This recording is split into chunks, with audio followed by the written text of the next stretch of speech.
नमस्कार, मैं जितेंद्र कुमार और आप देख रहे हैं सच का सामना न्यूज़ चैनल। अभी मैं रोहतास ज़िला के सासाराम में उपस्थित हूं और सच तो ये है कि चुनाव की सरगर्मी जैसे जैसे बढ़ती दिखाई दे रही है वैसे वैसे जातीय समीकरण भी मैं देख रहा हूं कि काफ़ी कुछ हावी होता दिख रहा है और उसका नेता लोग जो है काफ़ी फ़ायदा उठाते दिख रहे हैं। आज ऐसे में हम बात करने के लिए भाजपा नेता हमारे साथ विनोद पासवान जी हैं, इनसे हम जानने का प्रयास करेंगे क्या कुछ चल रहा है। मीटिंग वगैरह भी है आप लोग का पटना में। पहले तो स्वागत है आपका। मैं आपके चैनल के माध्यम से स्वागत करता हूं और पब्लिक को नमस्कार प्रणाम करता हूं। 23 जुलाई को पटना सभागार में भारतीय जनता पार्टी अनुसूचित जाति मोर्चा का बैठक होने वाली है। इस सिलसिले में मैं सासाराम प्रखंड में और पंचायत का दौरा किया हूं। यहाँ के कार्यकर्ता, यहाँ के पब्लिक, यहाँ के लोग सभी सुर में सुर मिलाकर मांग कर रहे हैं कि हाँ, भारतीय जनता पार्टी का उम्मीदवार होना चाहिए। मैं आपको चैनल के माध्यम से बता देना चाहता हूँ 2020 के विधानसभा में के चुनाव में चिनारी विधानसभा जदयू कोटा हुआ था और सासाराम विधानसभा में जदयू कोटा हुआ। यहाँ के जदयू कोटा को हार हो चुकी है, इसलिए यहाँ के जनता, भारतीय जनता पार्टी के कार्यकर्ता पदाधिकारी गण लिखित मांग किए हैं सासाराम से विधानसभा का उम्मीदवार प्रत्याशी भाजपा का होना चाहिए। ये भी मैं बता देना चाहता हूँ, सासाराम के दौरा पर मैं आज था, अभी पब्लिक से मिल के आ रहा हूँ, तो यहाँ के लोग जनता कह रही है और लिखित भी मिल रहा है कि विनोद पासवान भारतीय जनता पार्टी से आते हैं तो हम लोग भारी बहुमत से यहाँ से विधानसभा उम्मीदवार जिताकर पटना भेजेंगे। तो मैं ये सारे दस्तावेज पार्टी मुख्यालय को समर्पित कर दिया हूँ अवलोकन के लिए। तो मुझे लगता है कि भारतीय जनता पार्टी पंडित दीनदयाल उपाध्याय जी के मार्ग पर चलती है और पंडित दीनदयाल उपाध्याय जी कहे हैं कि यदि ऊपर से अनुशासन बलपूर्वक किसी भी पार्टी में थोपा जाता है तो निचले स्तर के जो कार्यकर्ता है उसमें कलह होती है। तो मैं राष्ट्रीय अध्यक्ष और माननीय प्रदेश अध्यक्ष समाज चौधरी, माननीय उप मुख्यमंत्री विजय कुमार सिन्हा जी, उप मुख्यमंत्री, तमाम बीकू भाई डालसानिया संगठन महामंत्री प्रदेश के और नागेंद्र नाथ क्षेत्रीय संगठन महामंत्री से मैं मिल चुका हूं कि पार्टी के सिद्धांत पर यहाँ विनोद पासवान को उम्मीदवार बनाना चाहिए। कहीं ऐसा तो नहीं है कि आप डर रहे हैं ललन पासवान जी और मुरारी गौतम जी से? ये अब सीधे सीधे ना करके ये घुमा घुमा करके जलेबी की तरह कुछ थोड़ा सा सीधा ओपन किया जाए। रही ललन पासवान जी की बात और मुरारी जी की बात, मैं ये भी बता देना चाहता हूँ भारतीय जनता पार्टी के कार्यकर्ता ना किसी से डरे हैं ना डरेंगे। यहाँ प्राण चल जाए बचन नहीं जाता है। विक्रमगंज में माननीय प्रधानमंत्री नरेंद्र मोदी जी का है, सासाराम के निवासी राम है, तो राम का प्राण चला जाता है बचन नहीं जाता है। तो मैं बचपन से ब्राह्मण समाज में रहा हूँ और अनुशासन का पालन किया हूँ। तो चिनारी विधानसभा की बात है तो मैं आपको चैनल के माध्यम से भारतीय जनता पार्टी के नेता को बता देना चाहता हूँ और जनता को भी सूचना देना चाहता हूँ। वहाँ के जितने भी पदाधिकारी हैं भारतीय जनता पार्टी के चिनारी विधानसभा से, वहाँ लिखित हमको मिला है। मंडल अध्यक्ष, जिला के पदाधिकारी, बूथ के पदाधिकारी, सारे पदाधिकारी लिखित है। इस बार विनोद पासवान को यदि भारतीय जनता पार्टी टिकट नहीं देती है तो ऊह की स्थिति पैदा होती है और गलत संदेश जाएगा, इसलिए कि भारतीय जनता पार्टी कार्यकर्ताओं की पार्टी है। आप कहते हैं कि ब्राह्मण समाज के साथ मैं रहता हूं और ब्राह्मण समाज में देख रहा हूं कि आजकल सभी से ऐसा लग रहा है कि बिल्कुल दुश्मन हो गया है। ब्राह्मण समाज को कोई देखना नहीं चाह रहा है। बड़े बड़े ओहदा पे, बड़े बड़े सभी जगहों पर मैं देख रहा हूँ कि ब्राह्मण का विरोध हो रहा है। तो इस तरह से कैसे आप?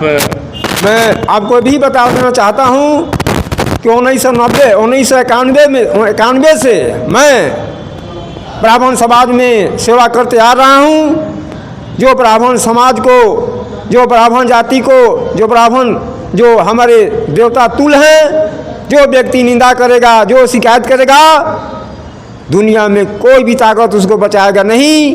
और चुनाव में तो बुरी तरह उनकी हार होती है। जब से ब्राह्मण समाज का आशीर्वाद किसी पर नहीं होगा, संसार में कहीं भी उसकी जीत नहीं होती है। क्या कहेंगे पासवान समाज का? आपने सासाराम में भी मैंने देखा कि अच्छा खासा जो है एक सम्मेलन किया, और पटना की तैयारी है, उसमें थोड़ा सा विशेष आप बताएं क्या? वहाँ हम लोग पटना सभागार में, बापू सभागार में 23 जुलाई को पूरा बिहार के पासवान जाति को भारतीय जनता पार्टी का निर्देश हुआ है। इस सिलसिले में हम तमाम रोहतास जिला के मंडल गांव में घूम रहा हूं। वहाँ हम लोग पूरी तरह से तैयारी में हैं। पूरा बिहार भर के पासवान जाएंगे। मैं अभी बता देना चाहता हूँ, भारतीय जनता पार्टी ही एक ऐसी पार्टी है कि अंतिम छोर पर बैठे हुए व्यक्ति को पहली पंक्ति में लाती है।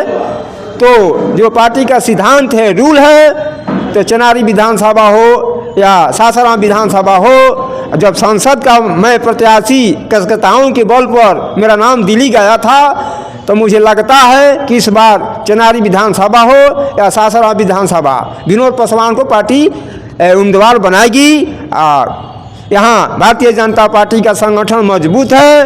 यहाँ 2020 में माननीय नरेंद्र मोदी जी आए थे, और हमारे चिराग पासवान जी आए थे, समार चौधरी आए थे, लेकिन 2020 में भी मांग किए थे यहाँ के कार्यकर्ता कि विनोद पासवान को उम्मीदवार बनाया जाए, लेकिन केंद्रीय नेतृत्व द्वारा, प्रदेश के नेतृत्व द्वारा कार्यकर्ताओं का अवलोकन नहीं किया गया। इसीलिए भारतीय जनता पार्टी, यहाँ के जो एनडीए के विधायक हैं, 2020 में हार हो चुकी है, नुकसान हो गया। जैसा कि आपने देखा, विनोद पासवान जी अपनी बातों को बेबाकी से रखते हैं।